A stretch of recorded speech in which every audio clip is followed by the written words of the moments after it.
Hey everybody, welcome back. In this week's episode, we're going to be getting into the concept of spiritual narcissism and how using spiritual concepts to manipulate and control others is actually an extremely narcissistic and controlling thing. But there's a lot more nuance to it than what I think a lot of people may potentially see. So that's what we're going to be getting into next. Stay tuned.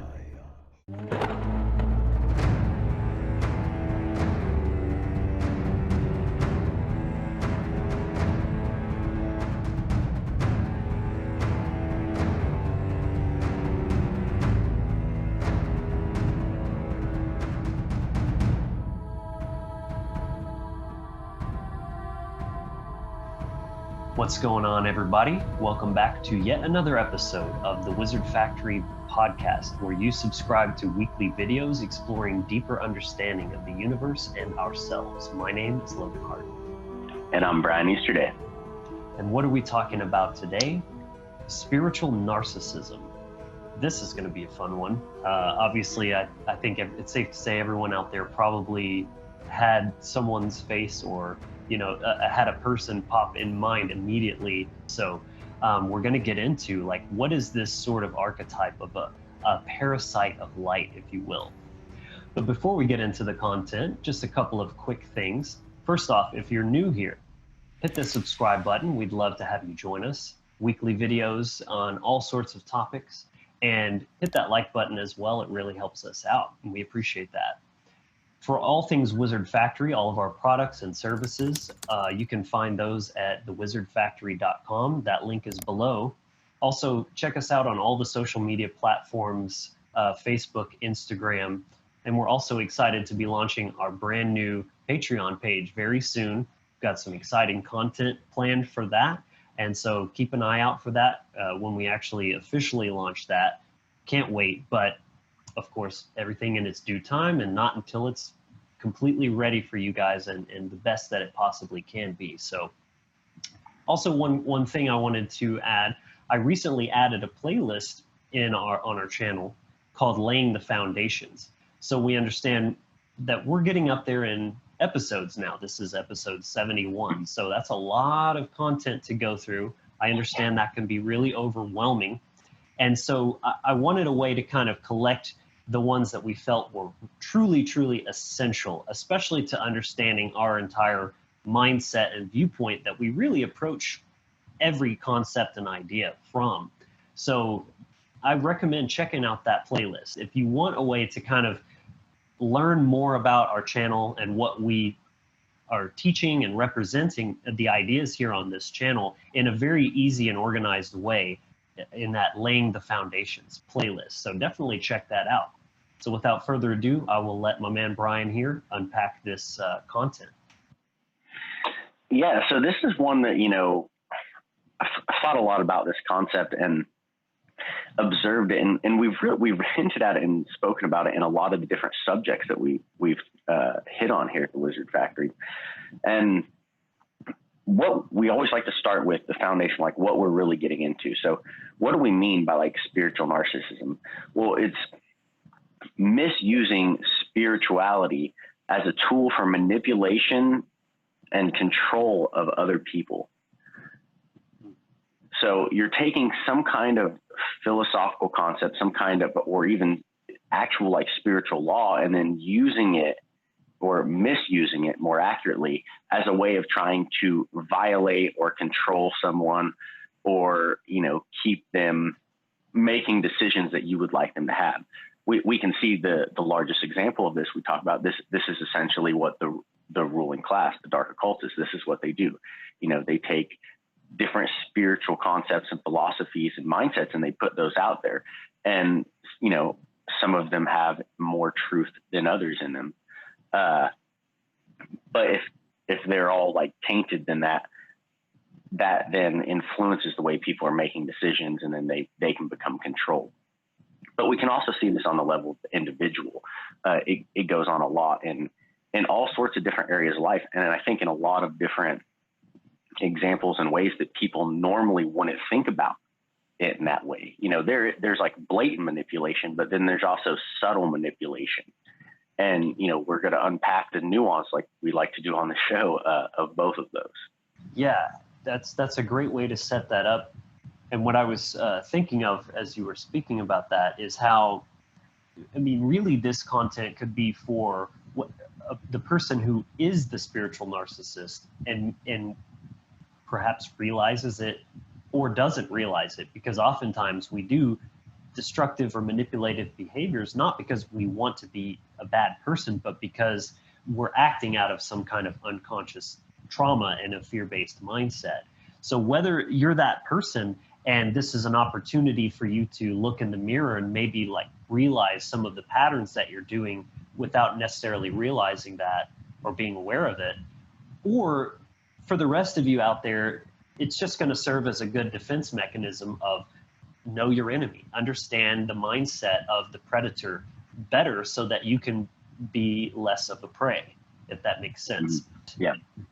And the other thing is every cult, or whether real life situation or something you see in a movie or a documentary or something like that, they all sort of have this thing in common where they need this unified worldview or some kind of belief or end goal, perhaps, that unifies them in their cause. So even if it's a nefarious agenda that's being perpetrated by a really not very good person, it still tends to be good-hearted, good-intentioned people that are exploited to actually carry out this agenda under the guise of actually trying to make the world a better place, to do something positive. And so it's important to just recognize that there's nothing wrong with having beliefs or powerful convictions or a vision of the future, but just being aware that that can actually be used to exploit you, especially if your beliefs are not very well tested. This is why we speak so much about the pagan mindset, about having that direct experience so that you know, and you're not just taking some other person or book their word for it. If your beliefs are faulty, then there's some level inside your own psyche that knows that you're missing something, that your soul is craving for that truth that you're not getting, and that craving is the thing that they're actually exploiting, because they're like an anglerfish. They're putting out this false light to attract you, not knowing that they're ready to just chomp down once they have you.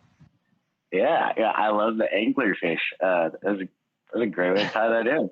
Very good. As always, this is another reason we're pagans. You observe nature and you can learn from it. The simplest thing carries, immense, wonderful lessons within it. But the Christian would just say, anglerfishes are scary and dark-sided, and I want nothing to do with them. But yeah, so another kind of way this one way this can kind of play out, or one symptom of this, is this idea or this rise of everybody being an empath. This is something, and some people might get triggered in this. First off, what is an empath? That's being able to use empathy, being able to sense and pick up on things that aren't necessarily like spoken directly with language. So that, part of that could include like just reading body language, which a lot of that we do in a very unconscious or subconscious way. Just because you're not consciously doing it doesn't mean it's not like having an effect on you, and that is then going into your interpretation. Like it's an inherent part of our nature. So there's that to factor in. And then, we could look at it astrologically. Like, yes, some people do have more intuitive ability than others, and that can be seen through like certain placements or conjunctions, and then depending on like different houses that they fall in, like the 8th house or the 12th house, and with planets like Rahu or Ketu or signs like Scorpio, those, Pisces, those tend to be, energies that, depending on like how they're all arranged together, can make a person tend to have more intuition, or just be able to access their intuition more easily than others, would be a better way to put it, because we all inherently have that ability. We all have the ability to be empathic. That's what makes us human beings. That's one of the things about psychopaths, though, is when they don't have that ability, that they're an interspecies predator. They're inherently lacking that empathy, that ability to be a human being. So the idea that like I'm more of an empath than other people, like that, you can see very easily how that could feed into an unhealthy sense of ego, or like a narcissistic ego. And I'm not saying like discount that if you have gifts or abilities or certain things like that, that you shouldn't tap into those and work with them, or that those things don't exist. But, you know, discernment really like is key with everything, you know? So this is something like, I think to look at here, and that many times people who are trying to come into positions of power, that they can, you know, especially like within a spiritual community, like say the New Age community would be a good example of this.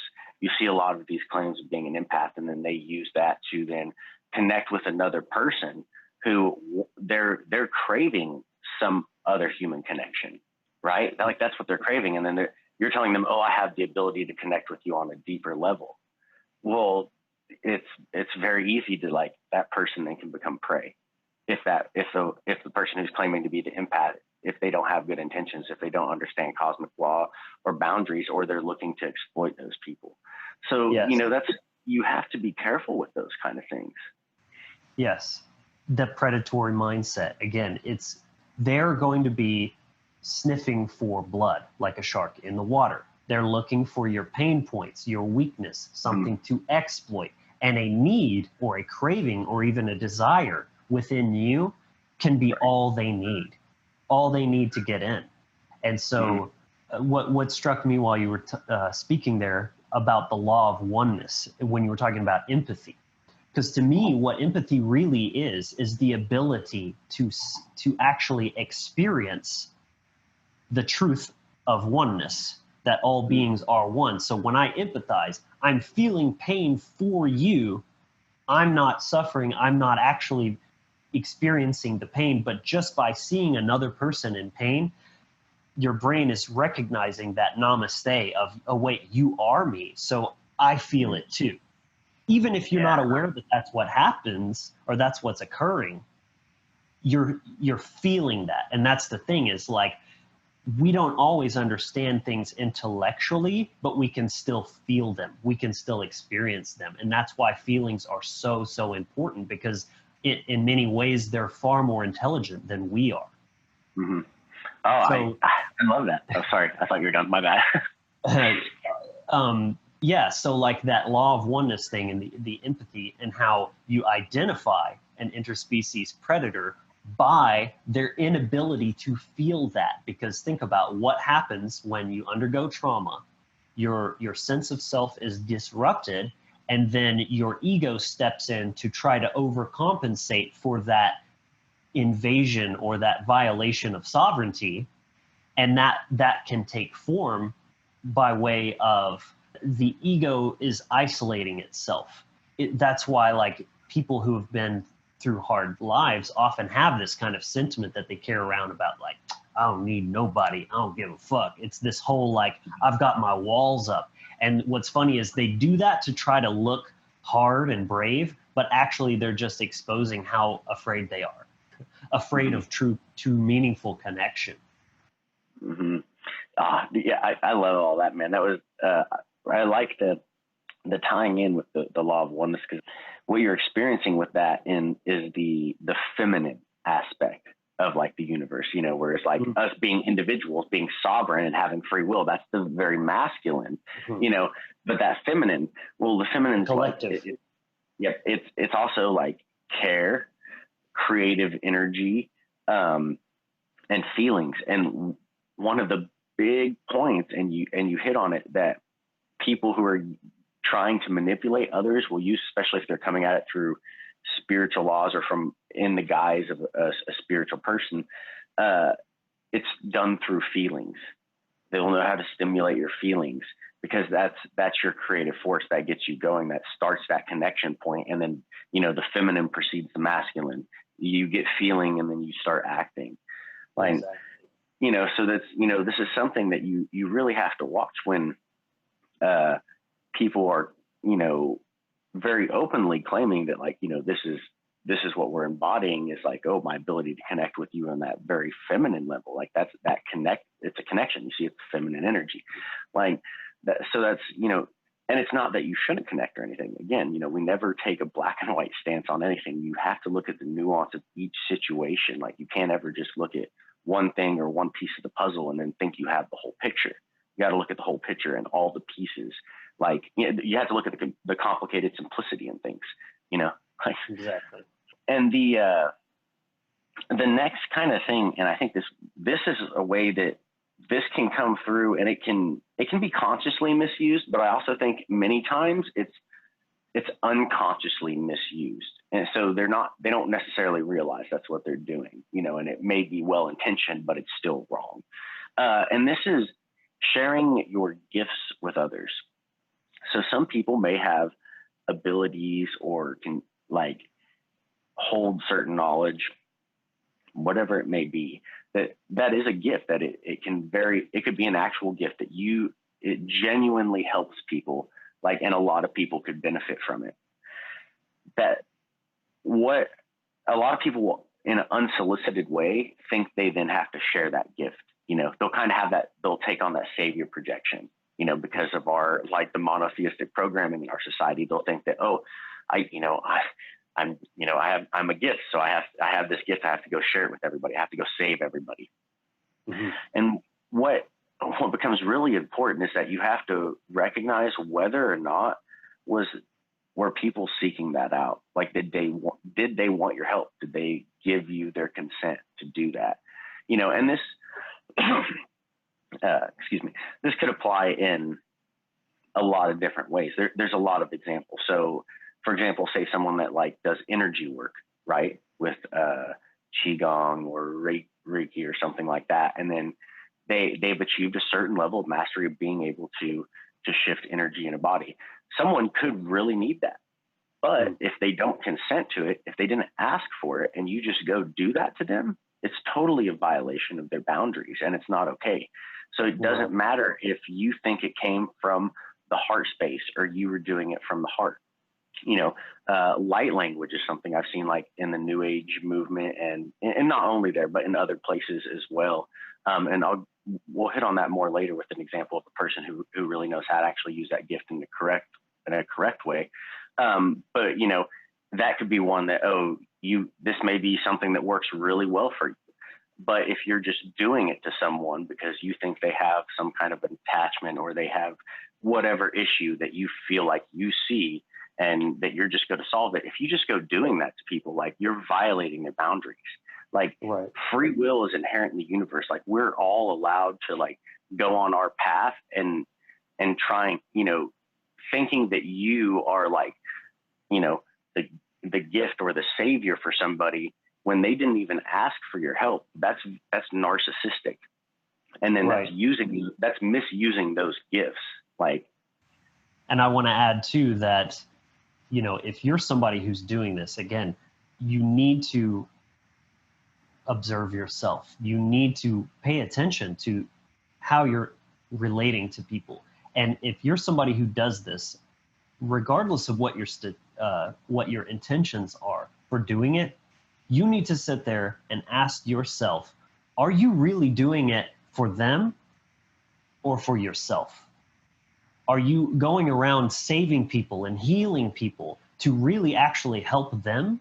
Or are you doing it to give yourself some kind of feeling of self-worth and validation, and therefore, in a way, very codependent with these people that you're going around trying to impose yourself upon, because you're actually feeding on them like an energy vampire, and it has nothing to do, or less than you might think to do, with actually helping that person. And this really does have to come back to sovereignty. Like, again, look at nature. When a newborn fawn is trying to walk and they're all awkward and wonky, what would happen if the mother, every time they started falling, the mother came by and tried to pick them up and help them stand? Well, that looks like help, but what that's actually doing is crippling the growth and development of that young thing. And so Right. this pretty much is very universally true. And so many times what we think of as being helpful is actually disempowering other person. And sure, it takes a certain level of disempowerment for that other person to accept that and sort of fall into the other role of that codependent relationship. In other words, they actually feel that they are too weak on their own and they need that, or they just don't have the inner strength and sense of boundaries to actually say no, even if they don't want it. But yeah, prayers is another example of this. That, you know, this can take so many forms, but you see it just as much in the pagan communities, the New Age communities, the Christian communities. It's the same exact psychological projection, just taking different kind of forms and with different names and things. Right, because you're asking people, oh, can you send prayers to this person? Well, did that person like ask for those? If they ask for them and you have their permission, then by all means, like do that. But if you didn't, what you're doing is you're asking a whole bunch of people to pour their psychic energy towards a person who didn't ask for that. It's a violation of their boundaries, like on that level. And so consent is essential in this, like as we talk about on the show all the time. And this is something I've seen people like in different groups or things talk about, like, you know, them having consent on a soul level or on another timeline or another dimension or whatever the fuck they're pulling out of their ass. Like, to be plain, like the consent has to be in this reality field. Like it's like, it doesn't happen in the dream state. It like consent needs to happen, like communicate it very clearly. Like boundaries need to be clear. You can't just say, oh, well, we talked on the 10th dimension and then now it's okay for me to do this to you because you asked me to do it. No, like that's totally the narcissistic kind of behavior that we're getting at here. Like it's, you know, we'll get into Odin here in a little bit and why he's an archetype that is perfect for understanding this. But, you know, these people, a lot of times they'll say that, oh, they're doing this from the heart. It's because I care. But, you know, Christians project everybody's need to have Jesus save them from their heart. They're doing it because they care. You know, statists advocate for everybody to be controlled because they think there'd be destruction without people being forcibly controlled. And they're doing that because they care for humanity. Right now, we can see everybody being forced, you know, people trying to force others to wear a muzzle, you know, because they care about everybody. Mm-hmm. That is not coming from a true heart space. That's coming from like a place of fear that you think is a heart space.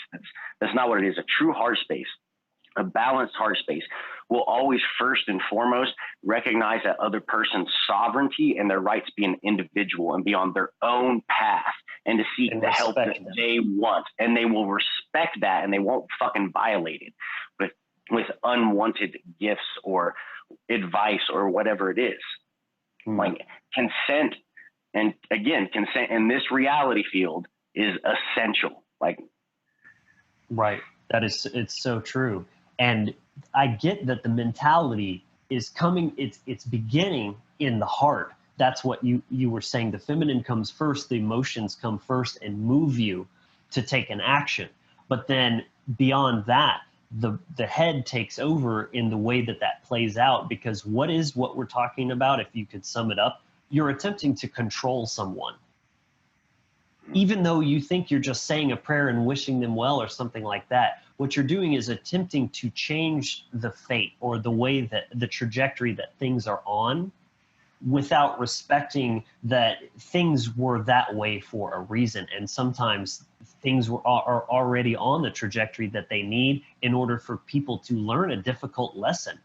And just because you think you're saving them from some kind of challenge or struggle doesn't mean that you're actually helping them. And like you said, Brian, if you truly cared, it would be more about respect and the ability to allow a person to be what and how they are, instead of trying to sit there and micromanage everything. And it's like, oh, well, that just won't do. Here, let me fix you.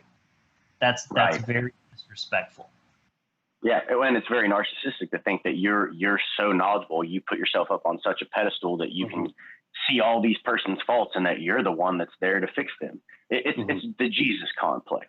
We'll take let's look at Woden as an archetype. He's a wonderful archetype for this. You know, in the Vedic tradition, he's also associated with Shiva. He's Mercury. He's the intellect, things like this. So, you know, Odin, there's a really great book people should read by Michael William Denny called Odin Says Jesus Was a Coward. And yet the title sounds very triggering, and it should be. When what it really does is it lays out the fundamental difference between like an animist and a pagan mindset, and like why the Christian mindset, or the idea that you need saved or Jesus could save everybody, is essentially what we're talking about. It's spiritual narcissism. It's a total violation of boundaries and sovereignty, and it fundamentally disrespects a person's right to walk their raido, their path, their orlog, their dharma. Like, everybody has the right to learn their own experience, and just because their path isn't the same as yours doesn't mean they're fucking wrong. As long as they're not violating cosmic law and they're harming other people, you don't have any goddamn right to force yourself or your beliefs on anybody else. Like, you can put your information out there if you want, like write a book, create a channel, do whatever, like connect with people that do want that information, but it needs to be consensual. Like, and that's what it comes down to. So Odin, you know, he very much, like, in this book, one of the things that he says is, if anyone tried to just give him his enlightenment or his wisdom, he would run them through with a spear. Right. And in this book, I'll frame it a little bit better so you understand more. This was in a vision or a dream state in which Michael was connecting with Odin. And he asked, like, is there a similarity between you and Jesus? And the answer he got back was that, you know, Jesus was a coward. And a very stern, that very masculine, very warrior-like, very intense, passionate energy, like fiery energy, that, like, no, like if someone told me I needed saved, I would run them through with a spear. Like that kind of energy. It's disrespectful. It's saying that you're so weak as a person that you can't gain your own wisdom. You can't gain your own enlightenment. And it's insulting as fuck. Like, to a person who, especially when they're valuing, like, that's your, like, let's look at Woden. So we can look at in like that. When something has in on the end of the word, it means it's made of. Something is wood in, it's made of wood. Wode is the fury of self-awareness. It's that passion for self-discovery, like that warrior mindset that we talk about. So Woden is he who is made of the fury of self-awareness. Like, he's constantly seeking his own wisdom. He's willing, you know, in the mythology, we see him sacrifice himself multiple times in different ways, as a way of gaining this wisdom, gaining this awareness. And, you know, he never asked anybody else to do it for him. Like, he has a passion. He's the wanderer. He's always seeking. He's going on a quest. Like, this is the passion that, like, you should live life with. Like, so when you have that kind of passion, like, embodied and integrated into your life, for anybody else to tell you that, like, oh, I know how your path should be, it's an utter violation, and you should react very sternly. A lot of people are like, well, that's kind of a hard stance to take on it. No, like, if people learned how to embody this kind of energy, boundaries wouldn't get violated.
Right.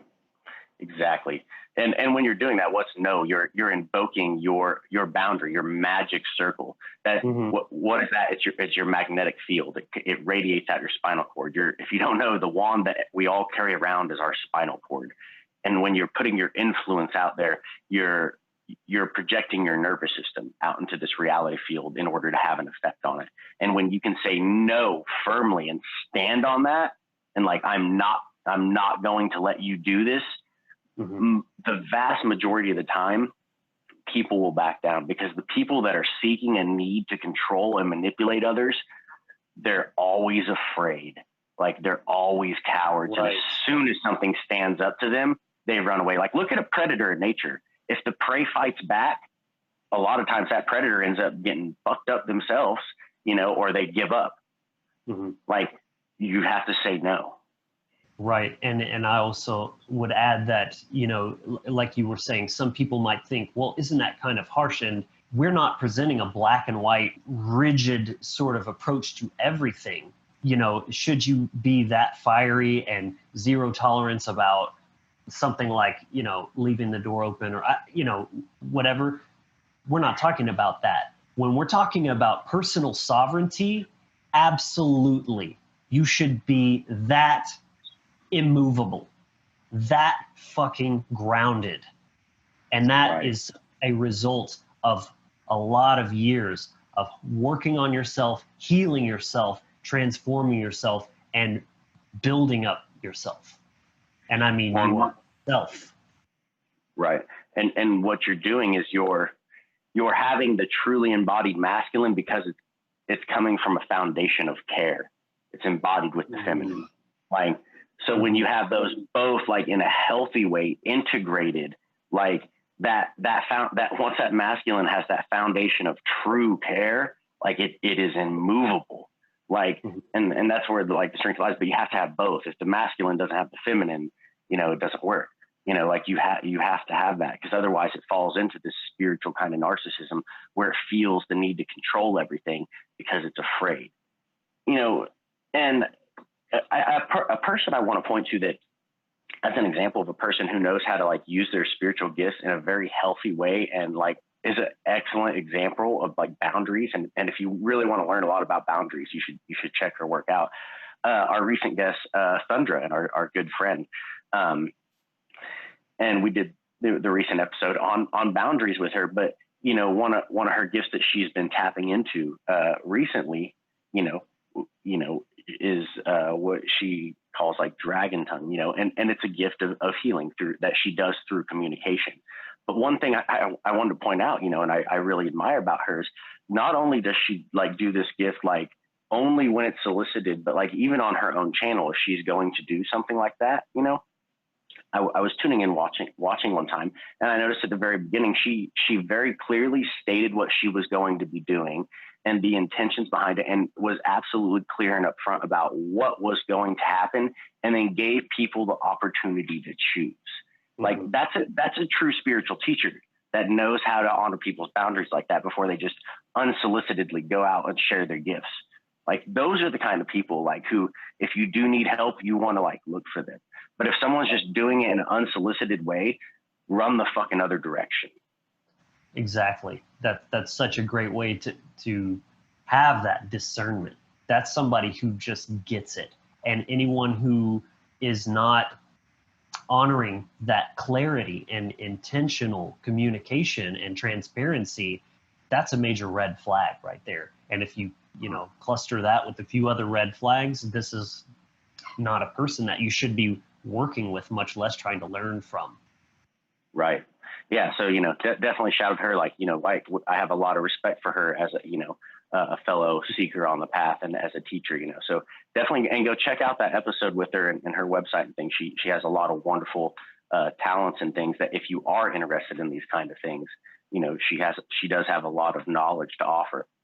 So I think one of the nuances that we could also look at here is that when people are falling into some of these behaviors, there's kind of multiple levels at which it plays out. And this is in regards to like the conscious mind or the subconscious and unconscious mind. So there are people who very much consciously are doing these things to manipulate other people. If you could look at like the TV evangelical like, oh, what's that old bastard from the 700 Club, Pat Robinson or whatever, like, yeah, that guy totally very much consciously manipulating people. Like, there's a lot of politicians consciously manipulating people, but there's also a level, and this I think plays out a lot more on the level of individuals, whether that be in like family dynamics or relationships with the spouse, or in a business sense, or just friendships, things like other, more personal kind of relationships. I think a lot of times that can also be coming from the place of unconscious manipulation. So there's a lot of people that they're doing these things from a place of trauma and they're unaware of it. But then there's also like the group of people like dark occultists that they very much are aware of what they're doing and they're very consciously choosing to do it. So, there's, you can look at those different kinds, and both are violations of boundaries. But with the unconscious manipulation, a lot of times that's coming because there's some kind of trauma. There's like pain, or there's some need, some feeling of abandonment. So then they feel like the need to latch onto and like control other people and get stuck in that codependent dynamic, but that's in a way, that's kind of a good thing, because if there's a trauma there that needs healed or whatever it is, then you just need to be able to like work on that and heal that, or to recognize that behavior. If it's unconscious, what do you need to do? You need to become conscious of it. You need to become aware of it, and awareness creates choice. So then you have the choice of, am I going to continue this behavior, and remain ignorant of it, or you're going to choose to work on it and fix it and resolve it.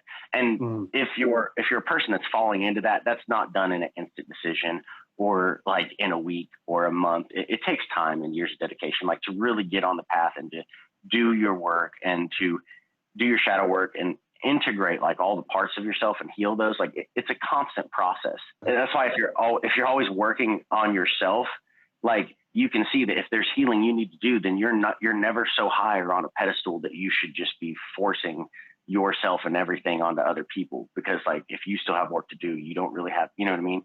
Like you're not one to say like what work they have to do. Right. And that's very interesting to kind of like observe or contemplate those two forms that this similar thing can be expressed as, whereas the conscious and the unconscious, because the conscious predator, this idea of like a spiritual narcissist is to me kind of a very highly evolved form of interspecies predator, because they understand that evil can't operate openly. It has to like cover itself, cloak itself with light to appear benevolent. So people that actively seek these type of positions of power, they're highly evolved as a narcissist, because they're recognizing that any type of parasite, whether it's a worm in your gut, their main job is to not be detected, therefore unchallenged. They're never going to be evicted, GTFO, if you're not aware that they're even there. So when they're sitting there blinding you with all this healing light and listen to the nice words that I tell you that make you feel oh so good, like I said, that's the kind of the highly evolved predator manifestation. But on the other hand, the more subconscious or unconscious form, I almost see as kind of like well on the other side, where a person probably has really good intentions with that, and they can sense and resonate with the truth that they're sort of touting, even though it's playing out in a very unhealthy and manipulative way. Right. There's still that sort of element of more of a human being rather than like just this, reptilian predator type of being. If that makes sense. Yeah, that's a good way to look at it. They probably really want to connect with people. They do crave those higher truths. It's just that they're unconsciously then using those in negative ways. Right, or they have like inaccurate assumptions or worldviews or filters that they're then, when they hear that information, even though it's correct information, they're then misinterpreting it, and then they're getting back to the trivium process, which we've spoken about a lot, and how we process information. If you have a fundamental assumption wrong and the foundation of your worldview, well, that's going to be a filter that's going to then affect all of your actions and the way you go about interacting. This is why we talk about cosmic law and sovereignty and boundaries and free will. Those are the foundation that you should build off of. Mm-hmm. Like they're universal. Like, right. Yeah, exactly. Like understanding how we think, how we learn, and how we, how human psychology understands. This is why you have to study the occult, and actually study it, not just think it's some scary satanic thing. It's just very useful information. And don't be afraid of it. Like, don't be afraid of symbols or things like that. Like, study them, learn about them, practice. Practice. That's a big key. Apply the knowledge. That's when you'll start really noticing a lot of your worldviews or your assumptions that were very rooted in fear. You'll start to be able to dissolve those and replace them with empowered worldviews. So it's a very important process. And yeah, in light of the mention of the trivium there, I mean, first off, if you're not familiar with the concept of the trivium, this is absolute fundamental knowledge. It's in our Laying the Foundations playlist. I've added that in there. We did a whole episode on the empower, inspire, encourage meaning of our tagline and how that relates to this concept of the trivium. But just to give it a brief overview, it's the method, it's the system by which we as consciousnesses interact with the world based on what we think we know. So everything that we do, the output of our system, is all based on our operating system, the fundamental principles that we hold to be true. This is both a positive and negative thing. It's only bad if your beliefs are false. So essentially what we're talking about here in context to this episode is that people are constantly, these types of people are constantly doing something that I've sort of coined the term trivium hacking. It's a form of gaslighting also, if you want to look at it that way, because basically the whole idea of gaslighting is this person is imposing their truth onto your truth and saying that, no, not that, it's this. And sort of like with a person without boundaries is just going to accept like, oh, okay, and just go along with it.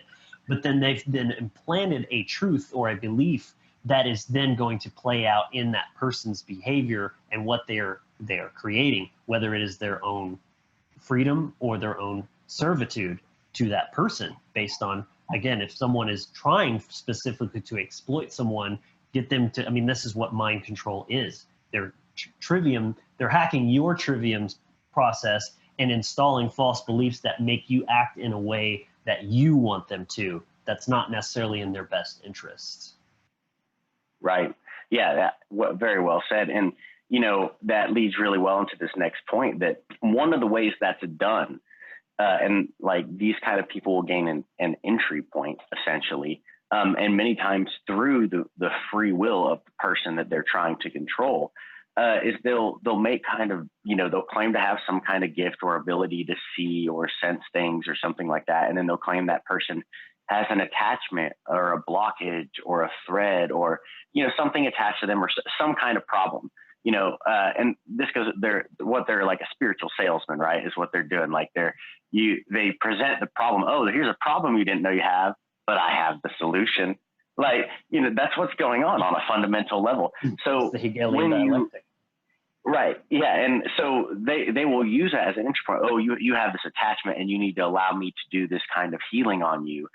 Use my light language or use my hands or whatever the healing technique is in order to like get rid of this attachment for you.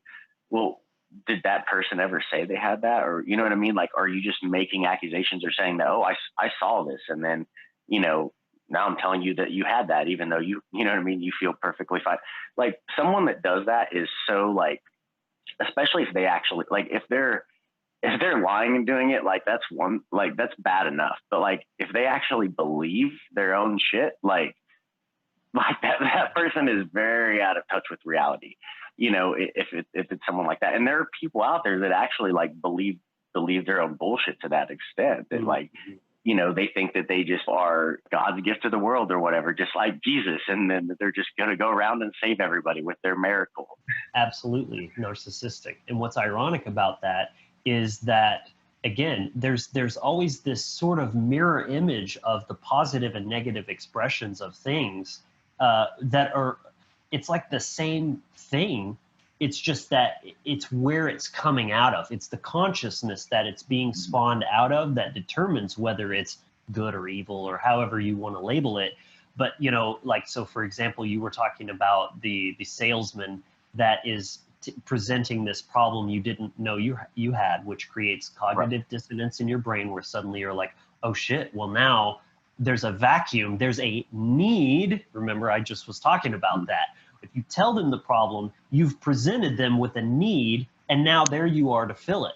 But see, this is the sort of dualistic nature, is that, Brian and me, we consider ourselves entrepreneurs, and we believe that being a light entrepreneur or benevolent, businessman is all about problem solving, being a good problem solver. So the irony is that this type of person and the narcissist are going around looking for the same thing. They're looking for a problem.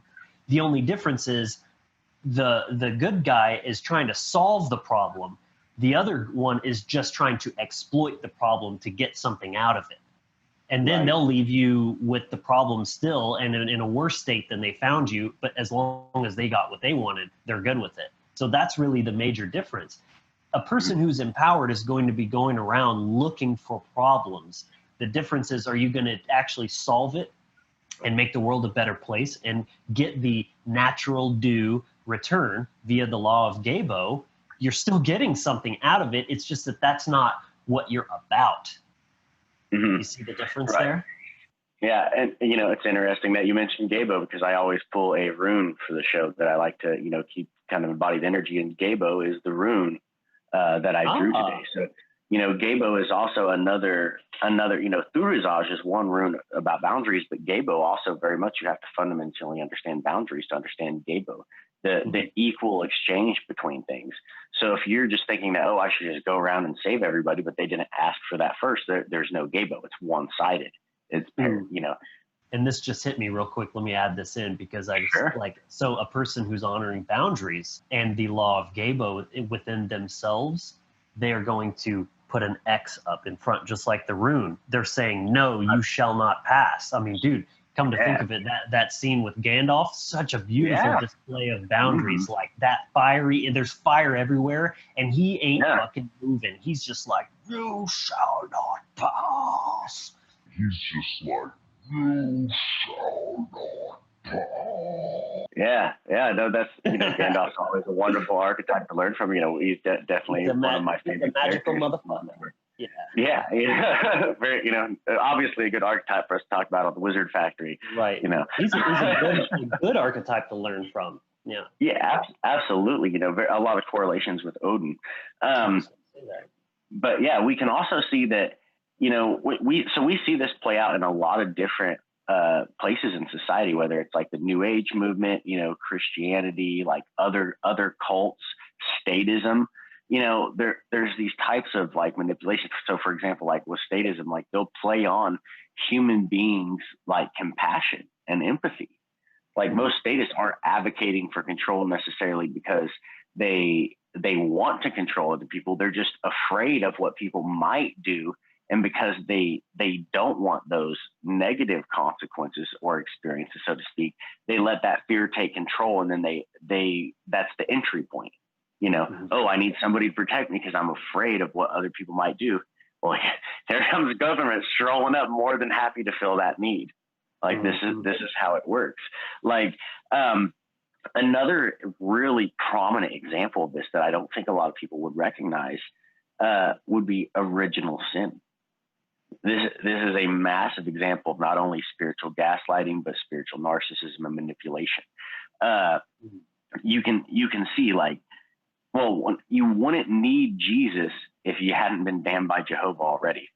Like, fact. Like But there you Jehovah have it. damns you in the first place, and then he creates the need for you to need to be saved. Like That is the Hegelian dialectic.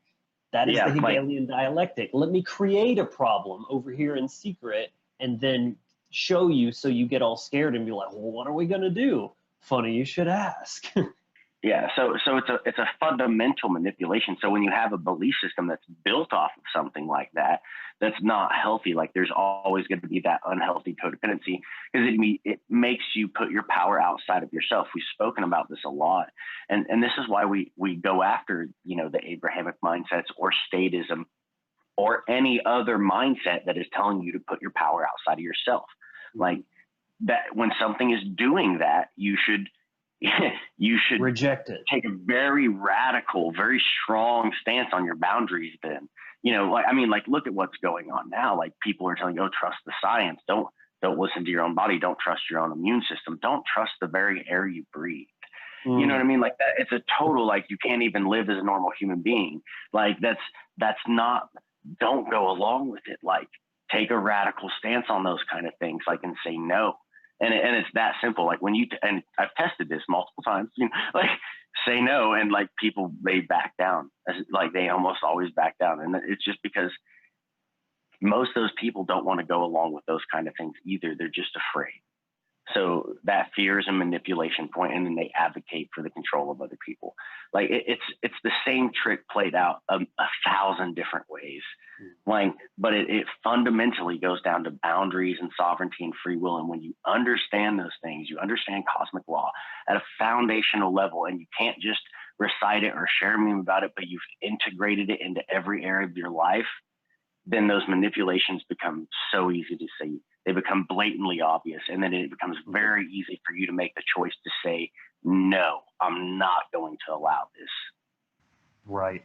And a form that this takes oftentimes is this sort of putting oneself on a pedestal, or even allowing others to sort of put you on this pedestal, and then sort of going along with that and not really, because again, when you truly care and respect for others, you just as much as you wouldn't try to subjugate someone else, you wouldn't let someone else try to lift you up above them. You're like, no, I'm no fucking different than you.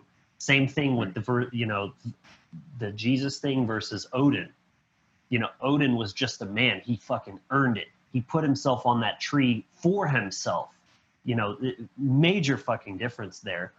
And we can see the narcissism on full display with this kind of thing, because, it's becoming identified with this idea of advancement or enlightenment, or I'm the expert, I'm the guru, whatever it is that you think you are, or even people tell you are so much you just start believing them.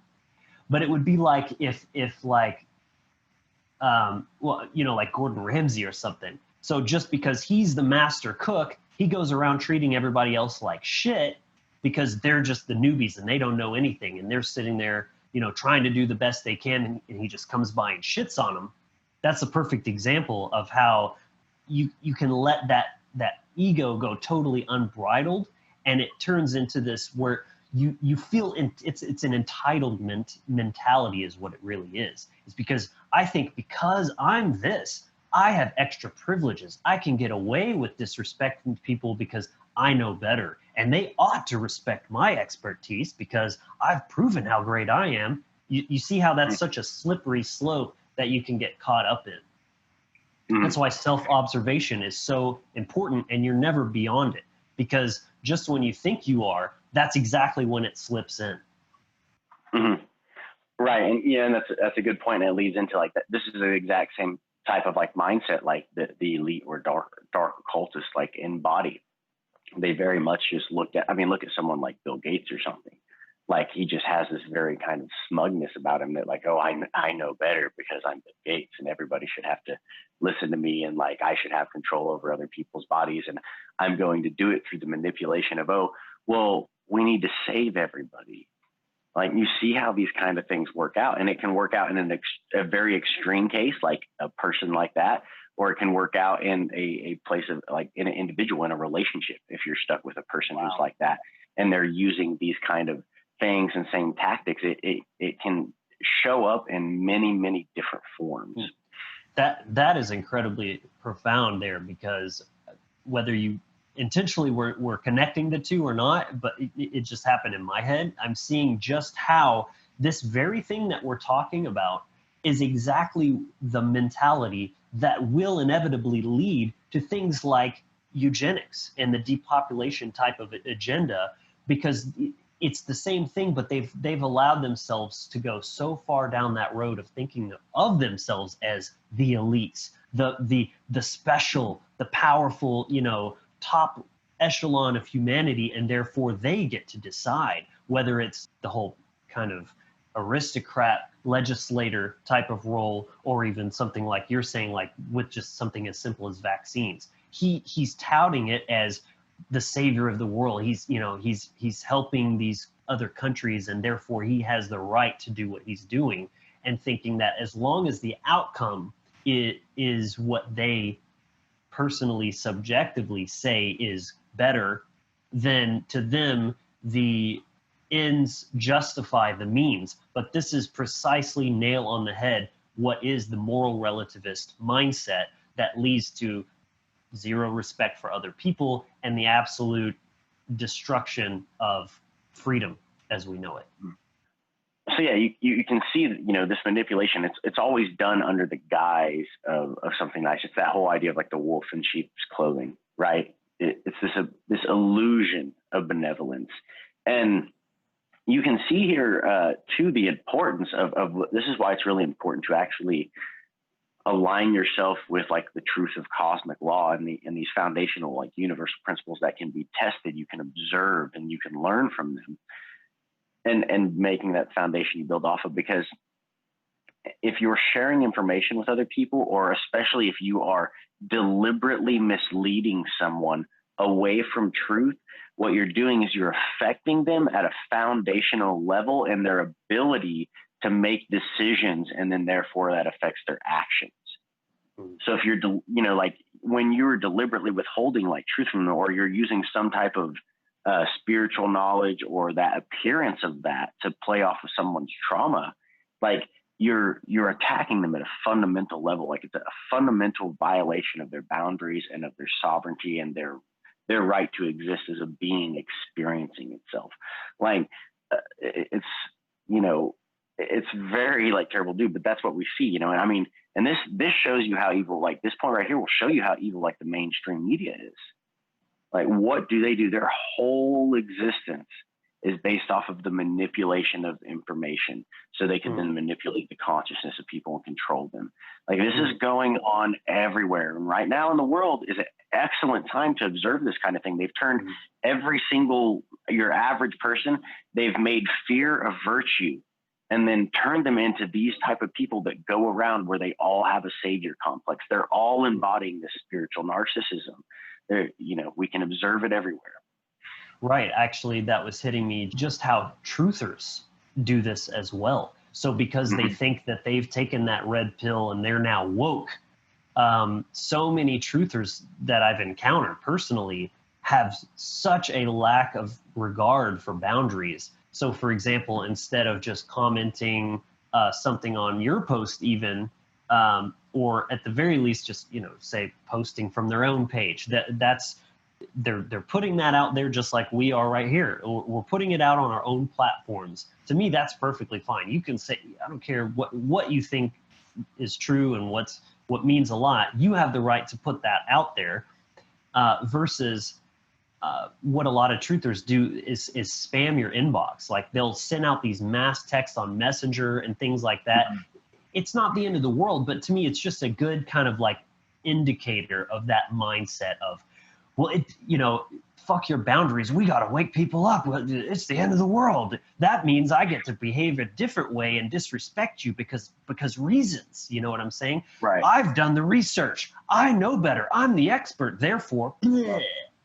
Yeah, exactly. Yeah, it's that projectile vomiting that we've talked about. Where just projecting their own worldview and things, and again, like this shows up in many different forms. Right. And many people who are like stuck in this spiritual narcissism or this kind of behavior, they're coming from an unconscious place.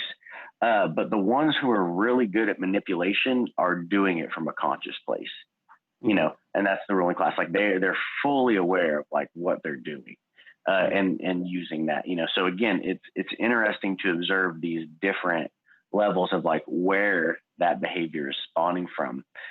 But another thing that you can kind of notice, and this is kind of an interesting form of spiritual narcissism, is when people will put themselves in a victimhood mentality or a victimhood role as a way of seeking and getting attention and energy from other people. Mm-hmm. So it's kind of like that. Instead of very dominant masculine kind of energy, it's this very unhealthy kind of feminine energy of trying to like, bring in.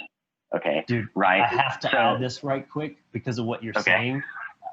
So I'm a huge fan of this show called What We Do in the Shadows. Me and my lady just watched what's there for the second time. It's that good. It's about vampires, like traditional vampires who live in this house together. But one of them is an energy vampire. Okay. And so he doesn't have fangs or anything. He just likes to like annoy people or tell them really boring stories or make an awkward situation. And then he feeds on that energy. But then a new girl comes in who's an emotional vampire who uses pity, and he says she's the most advanced form of spiritual vampire. And it's ironic that he's a man and she's a woman, and you just said like that's sort of like the feminine receiving form of this kind of archetype. Very interesting. Yeah, exactly. Because that feminine energy, it pulls things into it. So one of the ways this can be done is I see, and this is an excellent example. I see this as an astrologer, and it drives me nuts when people oversimplify concepts or oversimplify astrology. So traditionally, most people, when they think of astrology, they think of the horoscope they read in the newspaper, and they're like, "Oh, I'm this sign," and then that's the entirety of who I am. So, and then they'll take those qualities and then just way over identify them.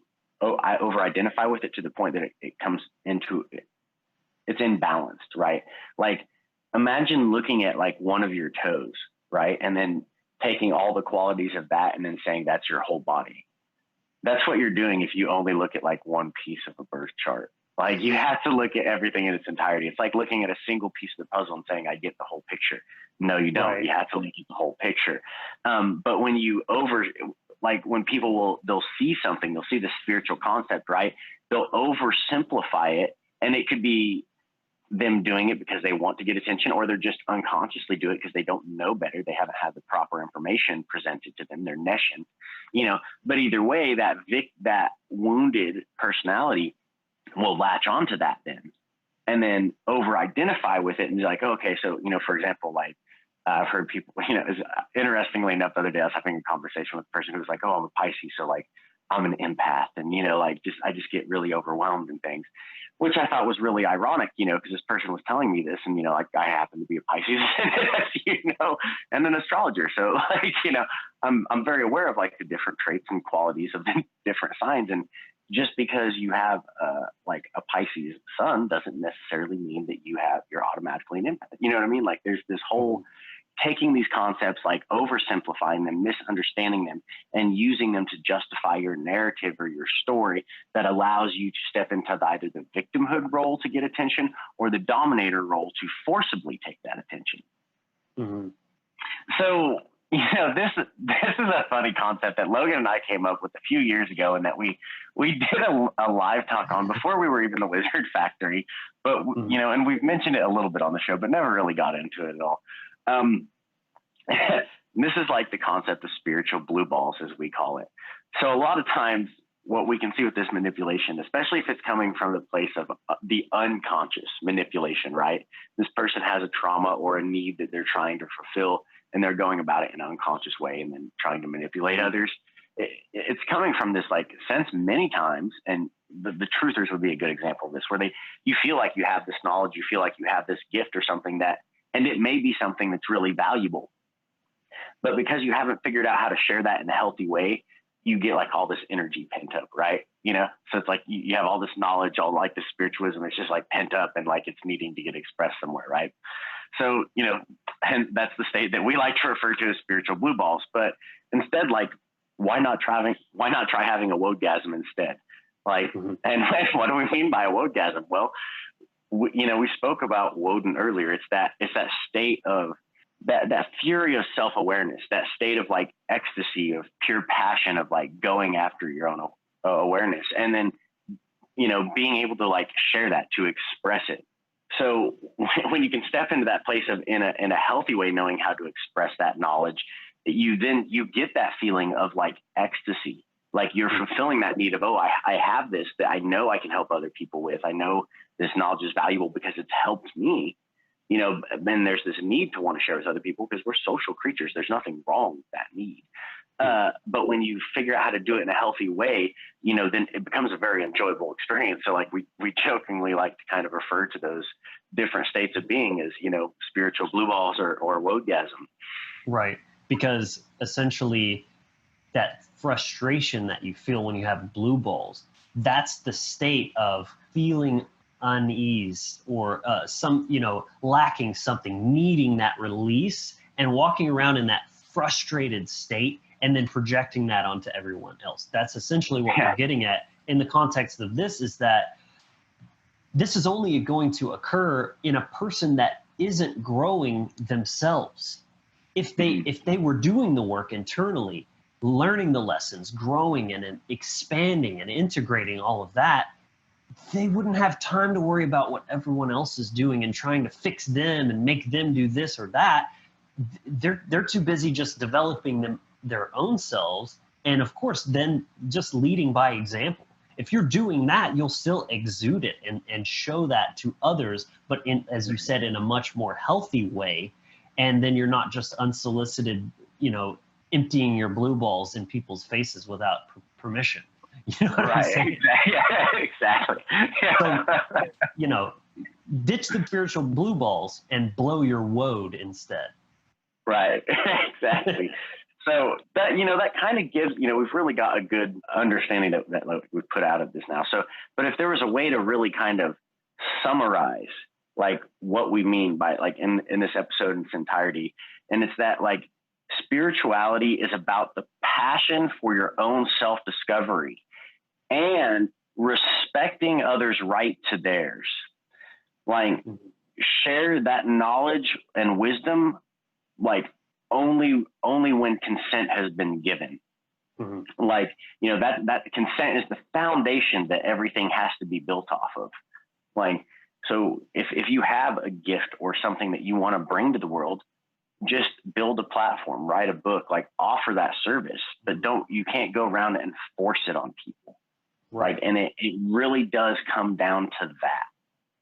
Nailed it there. And again, the word respect is just like, you know, blaring in my mind here, because again, even if you look at the very word itself and break it down in its etymological components, to do again, and spect means to look or observe. So rather than walking around worrying about what the fuck everybody else is doing, you need to respect yourself. You need to look at yourself again and continue down that road and stay grounded. And if you're doing that, you're going to be cultivating that respect within yourself, and therefore offering that same respect to other people and respecting their boundaries, their path, their need to learn and to struggle on their own, and not have you coming in like a white knight on your horse and everything to save the day, because nobody fucking asked you for that. Exactly. That's really the gist of it, really. And, you know, it's a simple message, it's a simple concept, but very potent and very applicable to, as we've seen in so many different kind of communities and mindsets that is playing out. Definitely very important concept that we wanted to shed some light on, and we certainly hope you enjoyed it. We had a lot of fun making this episode. Again, if you liked it, like that video, subscribe, and we'll see you next week. But until then, be empowered, be inspired, and be encouraged.